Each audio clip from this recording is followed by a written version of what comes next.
What's up everyone? My name is Tony Hughes and welcome to another video. We've been talking about good news because that's what we want to hear. When we focus on Jesus, phenomenal things happen. Now, in Mark chapter 14 and 15, we've been asking ourselves this question and going on this journey. Can Jesus relate to you? Can he relate to me? As I go through this list of what Jesus experienced in one night, you need to ask yourself this. Have you experienced this?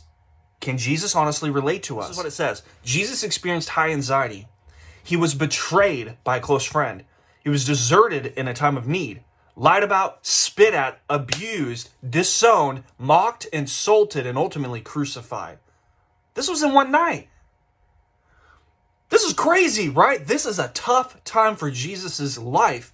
But the question that we have to ask ourselves, honestly, as truth seekers is this. Is he relatable to us? Have you experienced high anxiety? Have you been mocked and insulted? Have you been betrayed by a friend? Have you been deserted in a time of need? Have you been abused? Have you been spit at? It says in Mark 14 and 15 in this historical document that tells life and tells the story of Jesus, of what he experienced. The reason why this is important is because Jesus claimed to be the Son of God. Sometimes we forget that God is out there and we think he does not understand what we're going through. He's so far away. He doesn't understand. Time out, pause. He does. He cares. You're not alone. That's good news. Why? The God who breathed the Son into existence sympathizes with us, understands what pain looks like, understands what abandonment feels like, understands what abuse is. We can trust him. We can build our lives around him, right? And I hear Jesus saying this, believe in me, trust in me, follow me, because Jesus is victorious. And we'll talk about that later on. He didn't just die and stay dead. We have to focus on this. Can Jesus relate to us? Our journey starts in Mark 15, verse 37. It says this, with a loud cry, Jesus breathed his last. The curtain of the temple was torn in two from top to bottom. And when the centurion who stood there in front of Jesus saw how he died, he said, surely this man was the Son of God. Some women were watching from a distance. Among them were Mary Magdalene, Mary the mother of James the Younger, and Joseph, and Salome. In Galilee, these women had followed him and cared for his needs. Many other women who had come up with him in Jerusalem were also there. Time out, pause. This is what's interesting. Three things happened. One, it says Jesus cried out in a loud voice in pain, and he died. That's the first thing. Jesus actually died. Why is that important? We face death.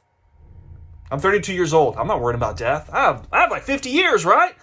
But I will face death someday. He experienced the pain, the agony, the fear, the unknown, the uncertainty, the nervousness, and he died. We'll experience the same thing. But the second thing that we need to talk about, what's really interesting, is that it says a centurion made the claim that he had to have been the Son of God. This is a Roman leader that was in charge of a group of men, and he had to have been a part of the group that was abusing and mistreating Jesus formerly. But what's interesting is he saw everything that was taking place, and this is what he made the claim of. The third thing is there was a lot of people there that were eyewitnesses of Jesus dying. Let's keep going. Verse 42, it says, it was preparation day.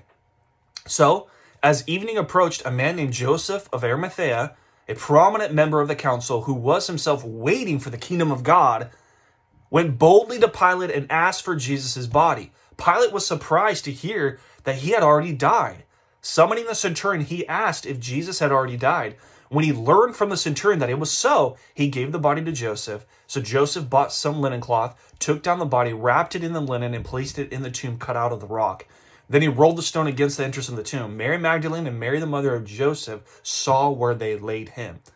So Jesus died. Centurion confirmed it. Joseph of Arimathea buried him. Mary, both Marys, saw where he was buried, and Jesus died. Question. Can he relate to mankind? Yeah. How do we know?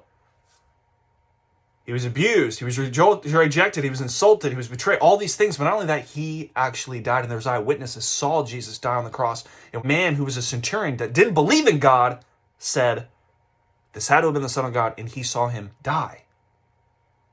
But here's a question. Why did he die, though? Why would a man at age 33 die for a group of people that did not like him? The majority of the people didn't like Jesus. A lot of people did. They recognized who he was. They wanted to follow him, but the rest of the group just disowned him, rejected him. He died for a purpose. He died because he cares for mankind. He cares for you. He cares for me. He took the bullet in saying, I want to bring you into my kingdom. His whole ministry was serving people, helping people, encouraging people, loving people, healing people, and talking about the kingdom. He's saying, hey, the kingdom of God is real. And I came from that kingdom. I came here to serve you and bless you, and I want you to be a part of the kingdom. That is good news. Why? Because Jesus was a historical figure that lived, that breathed air that we breathe, talked about the kingdom of heaven, said he was the Son of God, performed miracles to prove that claim, and he died because he cares for you and he cares for me. He is relatable because we face death. That is good news. Jesus was a man on mission. He was a man that was purposely doing what he had to do because he took responsibility to fix the problem. He's bringing mankind back into relationship with God. Here's an interesting fact. Jesus did die. There's avalanches of evidence that prove that. But if Jesus actually raised from the dead, that literally changes the course of society. It changes how we perceive things.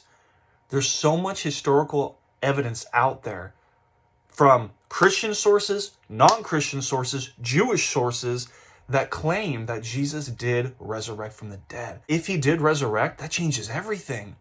It literally does, because that means there's life after death.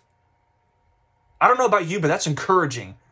Here's why. If someone that I love follows Jesus, dies, I get to see them again. It's not like we died and that's it. If Jesus resurrected, that changes everything. That's good news. We don't have to fear death and the unknown of afterlife, because if Jesus resurrected from the dead, there's hope there. There's peace there. There's excitement there. So this is your challenge. This is what I want you to be thinking about. Grab a Bible. Go to the Gospel of Mark. Read through the entire thing. Start questioning and being a truth seeker of saying, is this Jesus guy real? Can he sympathize with us? What was his mission? What was his purpose? Is he the Son of God? How do we know that? He makes these claims, but remember this. Jesus was known for his love. He was known for his compassion. He saw needy people, people that were hurting, people that were struggling. He said, I want to help them. That is a man that we can follow. That is a man we can build our lives around, right? That is a man that we can trust and say, you know what? I want to take a step in faith to discover who he is. That's my challenge to you. Discover who Jesus is. He will blow your mind. I hope you guys are encouraged. Hope you're doing well. Love you. I'll talk to you soon.